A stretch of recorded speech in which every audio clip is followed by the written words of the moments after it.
My name's Preston Miller. I'm an outdoorsy love fun.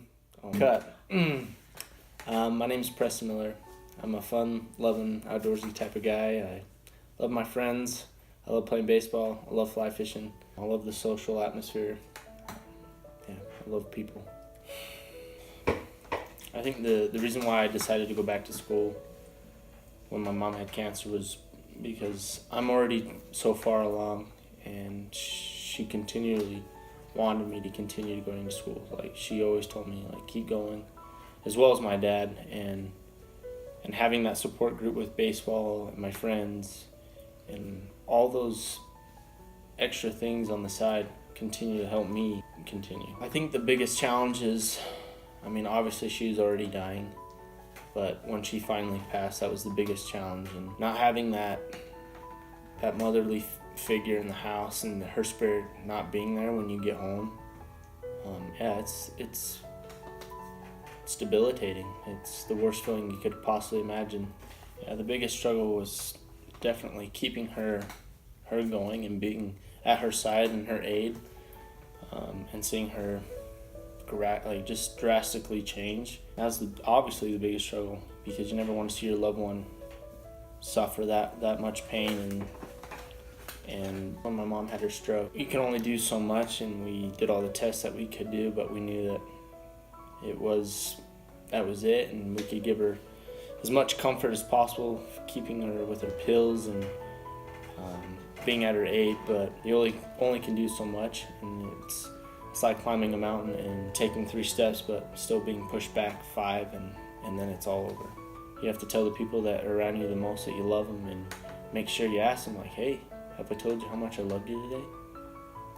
And making it a competition to tell somebody how much you love them is, they remember that, and people remember that. And having the support of every individual that came into our lives, without them, it would absolutely be it would even be a bigger struggle, because you have nowhere to turn, and that support isn't there. There's no need to continue life. You don't grasp the meaning of life without your loved ones around you. Bro, I hate interviews. You'll just jump out. I hate interviews, man. I'm so much better when I don't have pressure on me. You guys should have been there when I talked at my mom's funeral. I wanted to uplift people about my mom, and there was a ton of people, and I remember saying, my mom had tons of quirky stuff, but she's and some of the stuff was so, it could drive you nuts. I remember my dad going to the grocery store, and back when it was just pagers, we didn't have cell phones. Mm-hmm. And my dad it was a Sunday run, we had family coming over, and my mom needed to get a hold of him. So she kept paging him, and he was ignoring her. And it's okay, well, I'm gonna just go to the nearest payphone and call. So my dad's going through the grocery store getting stuff, and all of a sudden here, Gary Miller, can you come to the front of the store? Your wife's on the line. Gary Miller, come to the front of the store. My dad definitely didn't forget the milk that day.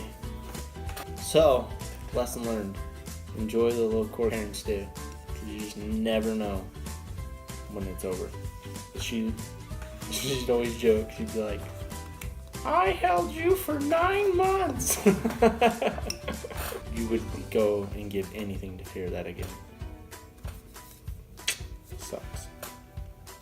My dad sent me a text today at 2 in the afternoon. He was like, hey, son. I'm like, yeah, Dad. He's like, have I told you how much I love you today? I'm like, no, I'm glad you did. Have I told you how much I love you? He's like, no. I'm like, well, I do.